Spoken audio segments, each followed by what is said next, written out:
오늘 우리에게 주신 하나님 말씀 신약성경 요한복음 2장 19절부터 21절까지입니다. 우리 함께 19절부터 21절까지를 읽도록 하겠습니다. 예수께서 그들에게 말씀하셨다. 이 성전을 허물어라. 그러면 내가 사흘 만에 다시 세우겠다. 그러자 유대 사람들이 말하였다. 이 성전을 짓는 데에 46해나 걸렸는데 이것을 사흘 만에 세우겠다고요? 그러나 예수께서 성전이라고 하신 것은 자기 몸을 두고 하신 말씀이었다. 아멘. 네, 이제 박근호 목사님 나오셔서 주님이 세우시는 교회라는 제목으로 말씀 전해 주시겠습니다.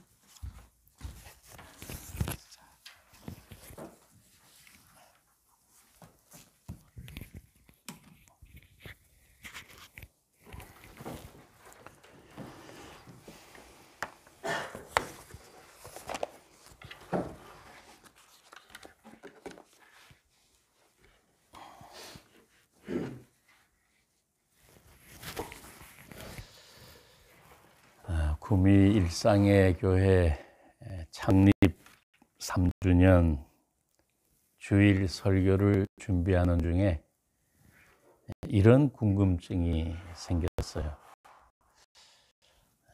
대한민국에서 가장 많은 교회 이름이 뭘까? 어떤 이름의 교회가 가장 많을까? 한번 맞춰보시죠. 우리나라에서 어떤 이름의 교회가 가장 많을까요? 세 교회만 한번 꼽아보죠. 첫째, 제일교회. 네. 또 중앙교회. 또 네? 은혜교회. 또 사랑교회. 무슨 아니 지금 구체적으로 어느 교회 교회의 지금 실체 중에 우리나라에서 이 교회 이름이 제일 많을 거다 그런 교회 있잖아요. 예를 들면 순복음교회. 또 무슨 교회? 영락교회. 순복음 영락교회도 있어요. 네. 자, 또 뭐 명성교회도 꽤 많더구만요. 명성교회도 많고. 제가 네이버 지도를 통해 찾아봤거든요. 그랬더니 그런 교회들이 많아요. 근데 뜻밖의 다크호스 교회가 있어요. 그 교회가 뭐냐? 바로 주님의 교회. 순복음교회와 거의 숫자가 비슷한 게 주님의 교회였어요. 주님의 교회, 주님의 흰돌교회, 주님의 은혜교회, 주님의 길교회, 주님의 숲교회, 좋으신 주님의 교회, 우리 주님의 교회. 다 좋은데 이 마지막 이건 조금 빈정이 상하려고 그러더라고. 아니 뭐 자기네만 우리 교회만 뭐 주님의 교회인가? 외형적으로 볼 때 이 대한민국만큼 기독교가 번성하고 교회가 많은 나라가 없습니다. 그런데 문제는 그 교회들이 주님이 세우시려 했던 교회냐 하는 거죠. 주님은 어떤 교회를 세우시려 했을까? 진정 주님이 세우시고자 했던 교회, 그게 주님의 진짜 교회일 텐데, 진짜 주님의 교회일 텐데, 과연 그 교회는 어떤 교회일까? 예수님은 사람들이 삶을 동심원으로 표현할 수 있는 신성한 공간과 연결시켜 바라봤던 세상에서 가르치셨고 또 살으셨어요. 동심원이 뭡니까? 중심이 같은 둘 이상의 원을 말하죠. 그 신성한 동심원의 공간은 바로 유대 종교였어요. 출애굽한 히브리 민족은 부단히 그 원의 외곽에서 중심으로 다가갔는데 그 지향점은 거룩한 민족 이스라엘에서 거룩한 도성 예루살렘으로, 거룩한 도성 예루살렘에서 거룩한 성전 시온으로, 거룩한 성전 시온에서 지극히 거룩한 지성소로 향했죠. 이 모든 세계가 다 하나님의 소유지만 그들에게 예루살렘이 있는 이스라엘은 특별히 신성한 땅이었고, 예루살렘에는 거룩한 성전이 있어 그곳에 머무시는 하나님께 제물을 바치는 희생 제사가 행해졌고, 그곳을 통해서 죄 사함을 받았어요. 그리고 마지막으로 그 성전 안에는 신성함의 진원이 있었으니 그것이 바로 하나님의 임재가 가장 강하게 나타난다고 전해지는, 그러나 오직 대제사장들만 드나들 수 있었던 지성소가 있었어요. 성전은 그들에게 그런 절대적인 의미를 가진 곳이었어요. 그런데 놀라운 것은 당대의 이러한 종교적 기준과는 반대로 예수님은 신성한 공간과 세속적인 공간의 경계를 없애버린 영성을 제자들에게 가르치셨어요. 종교는 삶에 접근할 때 성스러운 것과 부정한 것, 신성한 것과 세속적인 것을 강하게 구분해요. 우선 구분을 짓고 그 다음에는 한 곳에서 다른 곳, 곧 부정한 곳에서 거룩한 곳으로 이동하는 조직적인 방식을 사람들에게 제공했죠. 이런 과정은 신성한 장소로의 순례 또는 신성한 제도를 대표하는 특별한 건물에서 특별한 예배를 드리는 것을 포함하죠. 그래서 이 성전이라고 하는 것은 웅장하고 호화롭고 장엄했어요. 그런데 놀랍게도 예수님은 그런 성전을 부정하시고 당신 자신의 몸을 하나님의 성전이라고 선언하세요. 너희가 이 성전을 헐라. 내가 사흘 동안에 일으키리라. 이는 성전된 자기 육체를 가리켜 말씀하신 것이라. 실로 이것은 천지개벽, 경천동지할 선언이죠. 신성한 존재와 인간이 만나는 곳이 예루살렘 성전이 아니라 당신이라고 말함으로써 기존의 이해를 뒤집습니다. 그리고 주님은 어디를 가든지 거룩한 임재가 예루살렘 성전에 있는 것이 아니라 당신 안에 가득한 것처럼 행동하셨어요. 이것은 곧 성스러운 공간, 성전의 재해석이었습니다.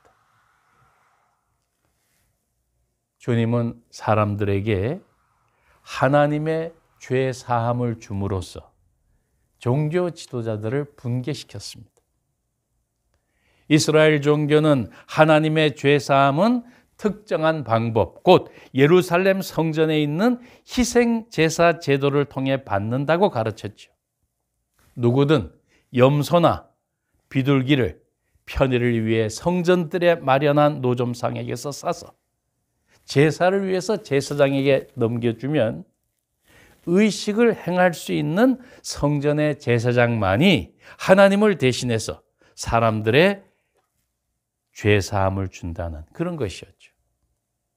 그러니까 한번 생각해 보세요. 예수님이 내 죄 사함을 받았느니라 라고 하신 것은 단순히 아픈 사람들에게 용기를 주기 위한 말이 아니라 당시의 관습과 문화 속에서 결정적으로 반종교적인 발언을 한 거예요. 당시의 종교 제도를 무시하고 사람들이 하나님의 은혜와 자비와 용서를 직접적으로 받도록 하신 거예요.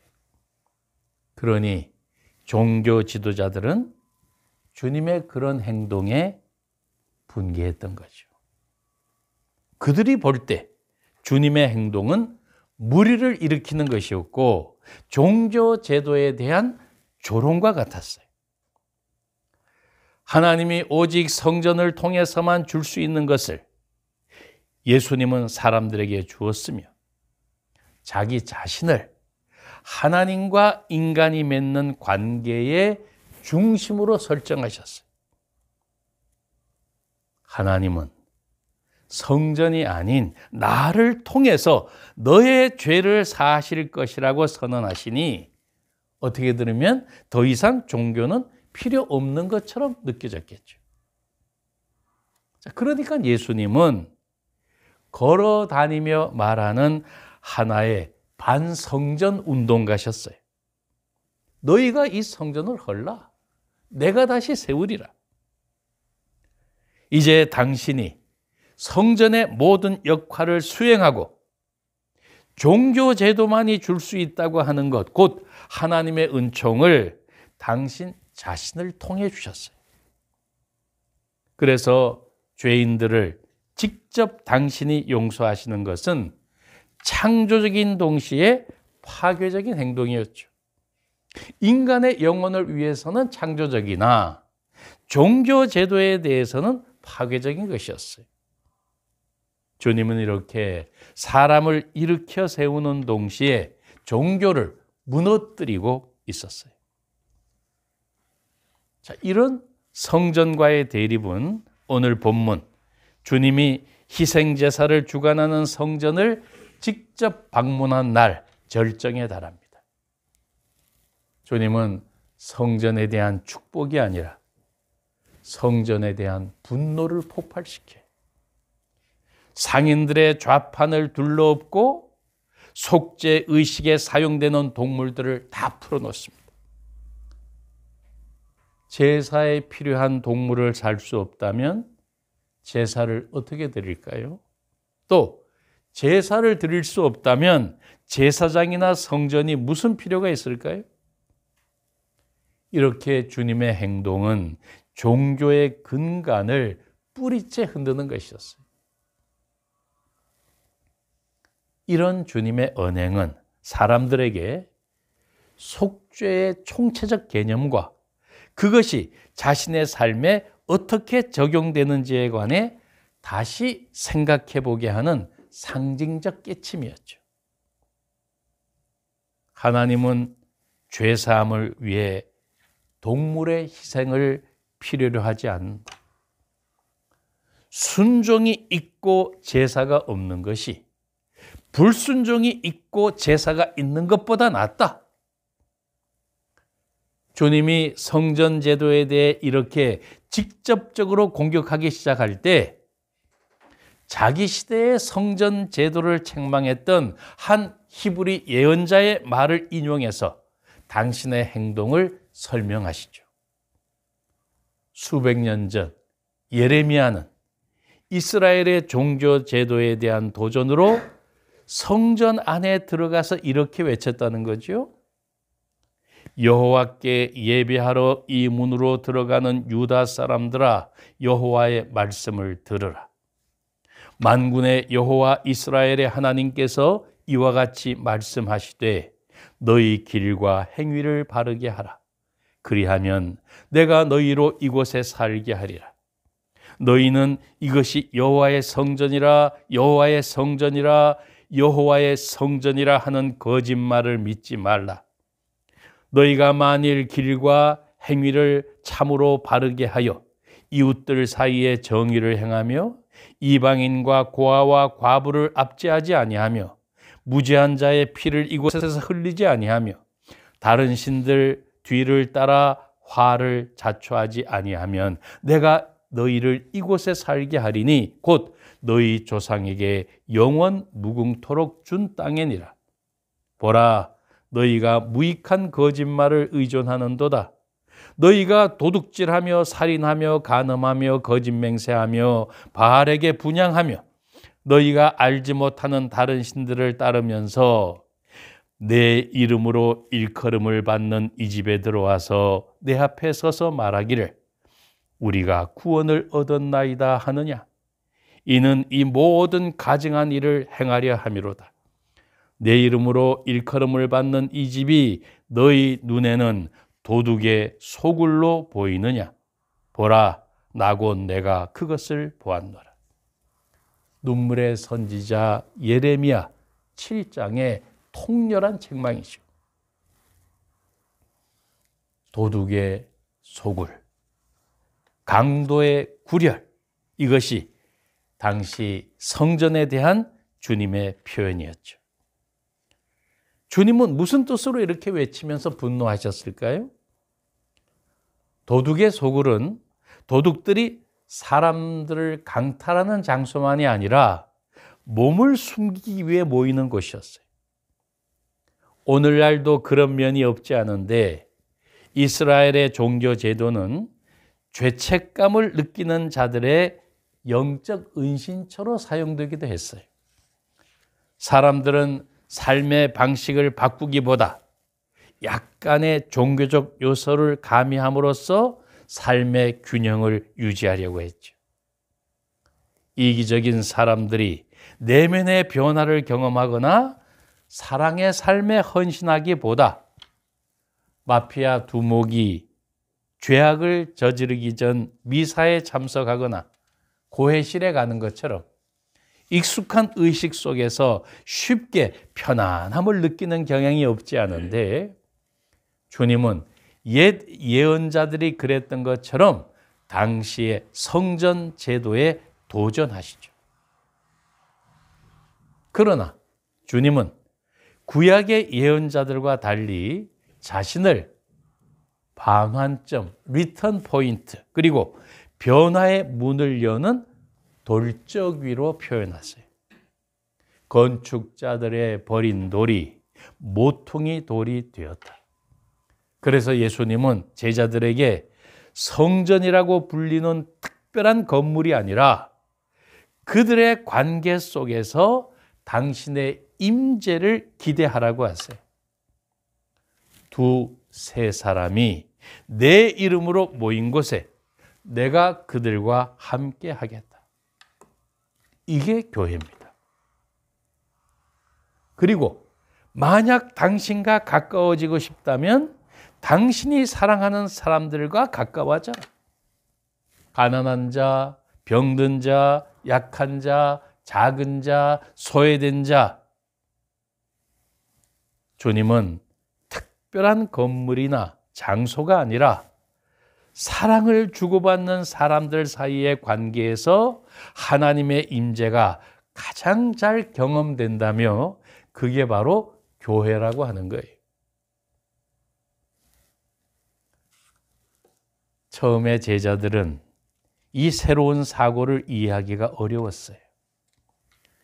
그들도 다른 유대인들처럼 이런 영성에 익숙하지 않았으니까요.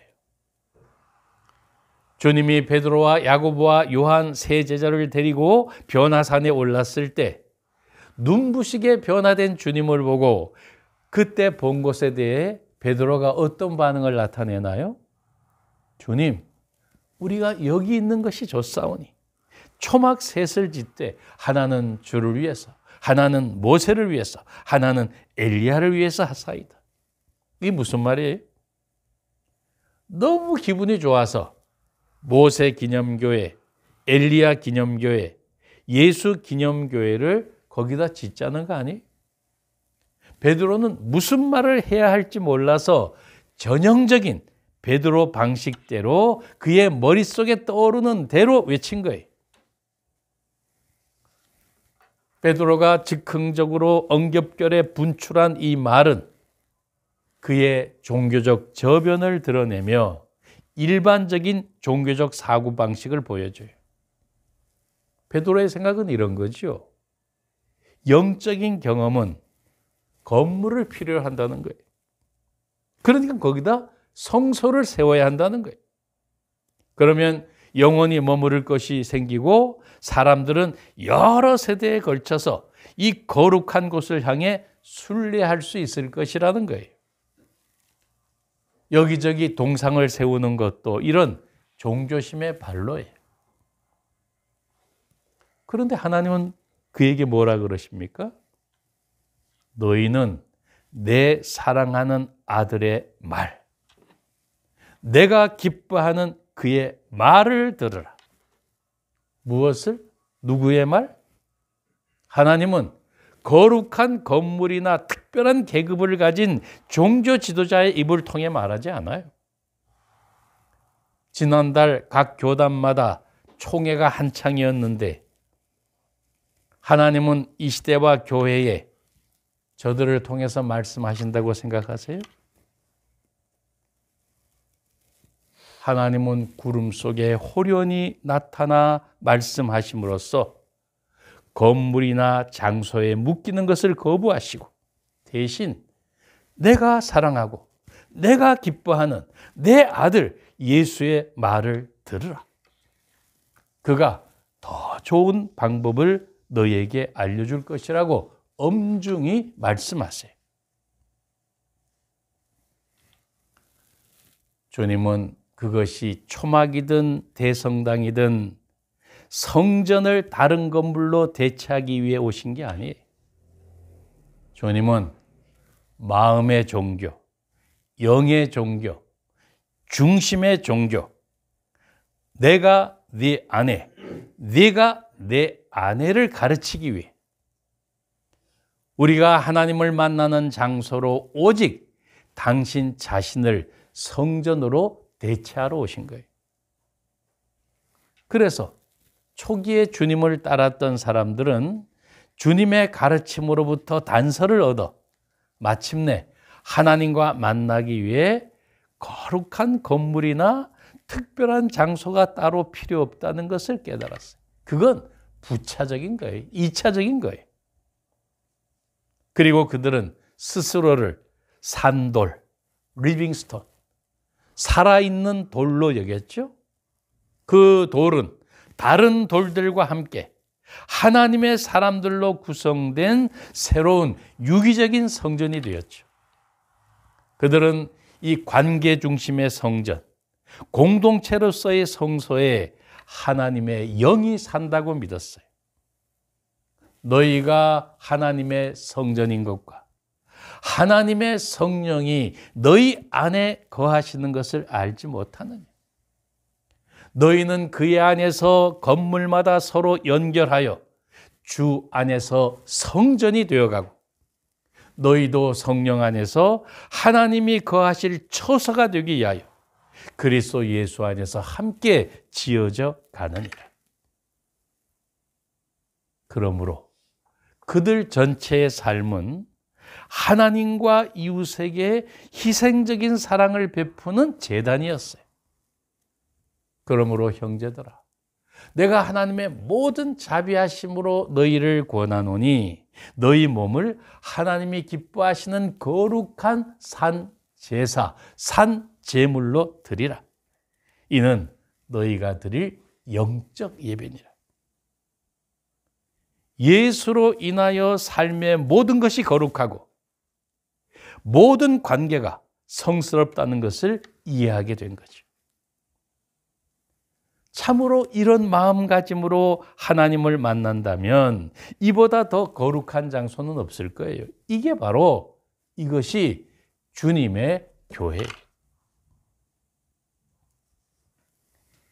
건물을 교회라 칭하는 것은 우리가 이 진리를 깨닫는 것을 방해할 수 있어요.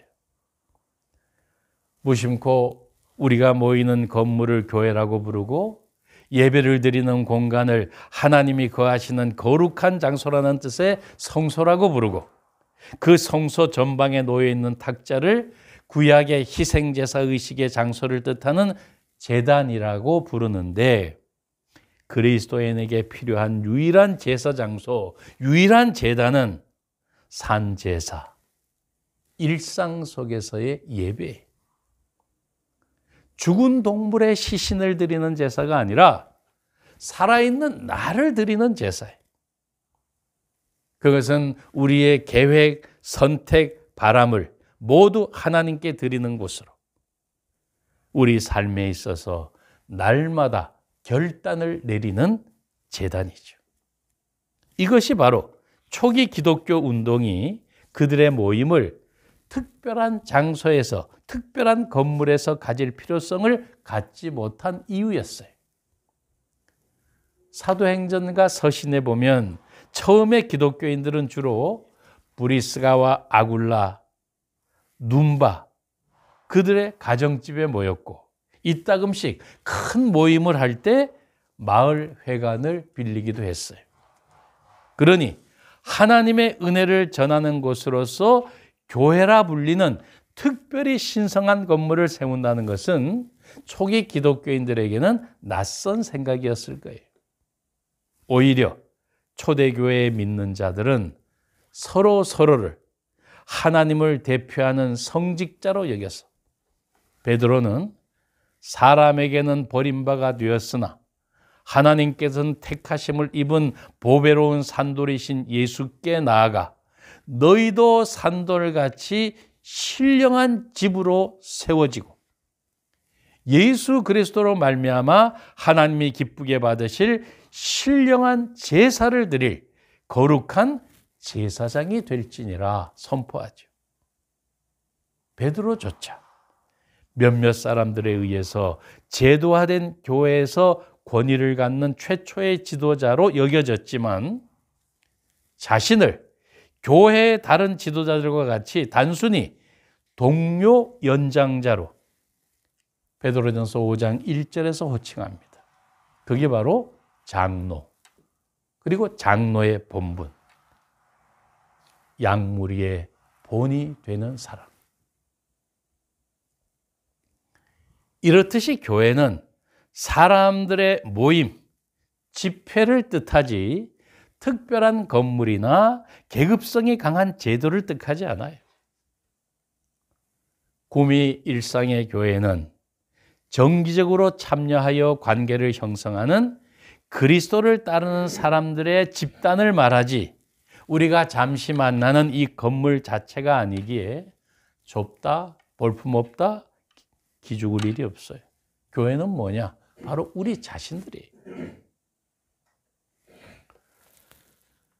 설교 서두로 돌아가서 찾아본 김에 일상의 교회도 한번 찾아봤죠, 제가.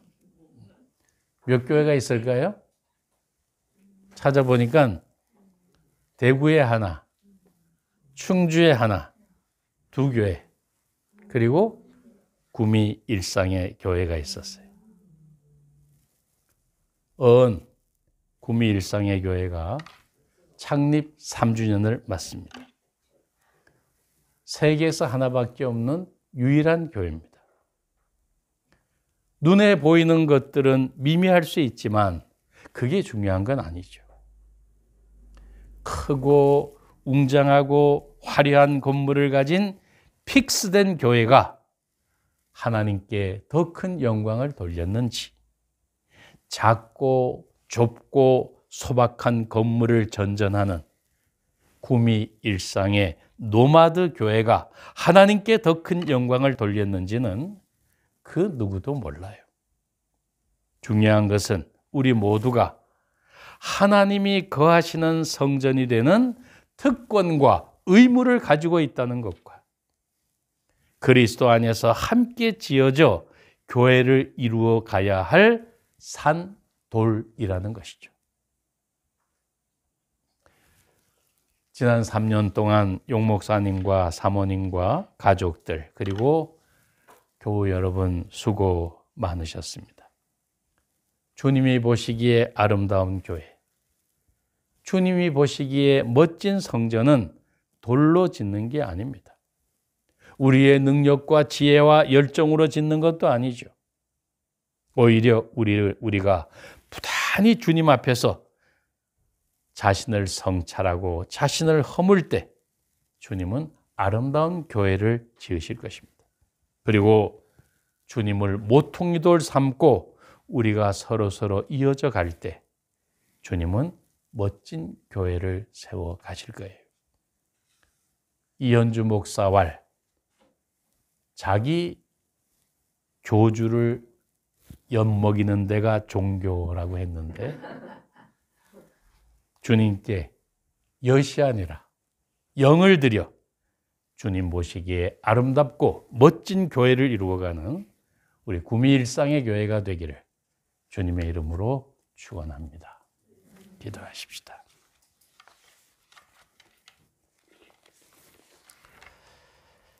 교회의 머리가 되시고 교회의 주인이 되신 주님, 구미일상의 교회를 이루시고 작은아마 주님의 품을 감당할 수 있도록 지난 3년 어려운 시기에 여기까지 인도해 주시니 감사합니다. 진정 주님의 교회가, 주님이 세우시려는 교회가 어떤 교회인지 다시 한번 창립한 날을 기념하면서 돌아보게 하시고 주님이 세우시고자 하시는, 이루시고자 하시는 귀한 교회를 이루어갈 수 있도록 함께 하옵소서. 예수님 이름으로 기도하옵나이다. 아멘.